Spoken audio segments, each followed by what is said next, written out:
Bonjour, moi c'est Clotilde, je suis militante écologiste et défenseuse de la cause paysanne.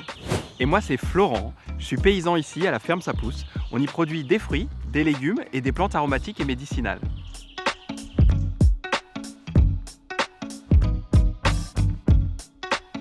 Aujourd'hui, nous souhaitons poser une question. Quel avenir pour l'agriculture française? Avec ou sans paysans?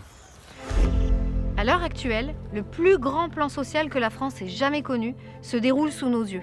200 fermes disparaissent chaque semaine et avec 50% des agriculteurs qui vont partir à la retraite d'ici 10 ans, ce chiffre pourrait exploser.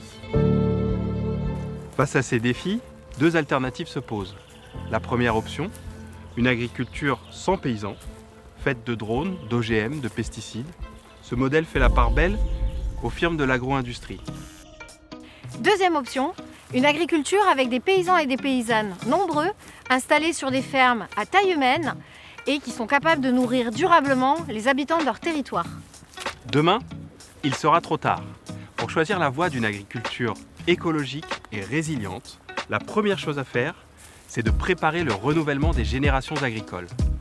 On vous explique ?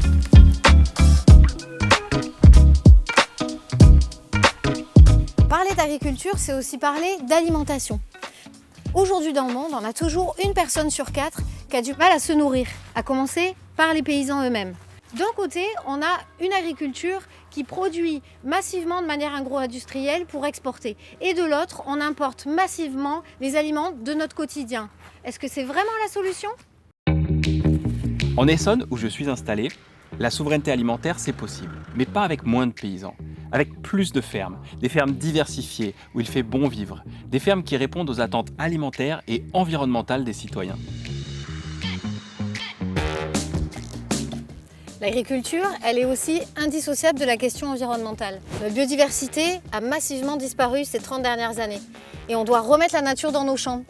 Ce qu'on a besoin, c'est des prairies, des haies, la fin des pesticides et du glyphosate. Et là-dessus, il y a du boulot. À commencer par adapter toutes les politiques agricoles, les programmes de subventions européennes et régionales, pour qu'elles soutiennent des fermes qui préservent nos écosystèmes, qui assurent le bien-être des paysannes et des paysans. Ces bons exemples peuvent être généralisés, pour cela il suffit de faire d'autres choix politiques et qu'il y ait du monde dans les campagnes pour les mettre en place. Et de nombreux paysans et paysannes sont là pour relever le défi. Malheureusement, aujourd'hui, pour s'installer, c'est un vrai parcours du combattant, à tel point qu'un tiers des candidats abandonnent. Il faut ouvrir grand les portes à la nouvelle génération de paysans et paysannes. L'agriculture à la papa, qui reproduit le modèle productiviste, doit laisser la place aux structures paysannes et associatives pour accompagner les jeunes et les moins jeunes dans la création de la ferme de leurs rêves. Et la bonne nouvelle, c'est qu'une loi est en cours de définition pour renouveler l'agriculture française. Elle doit donner les outils pour renouveler les générations d'agriculteurs, clé réelle d'une transition écologique. Parce qu'elle aura un impact énorme sur notre alimentation, sur notre nature, cette loi nous concerne toutes et tous. Non, encore à droite.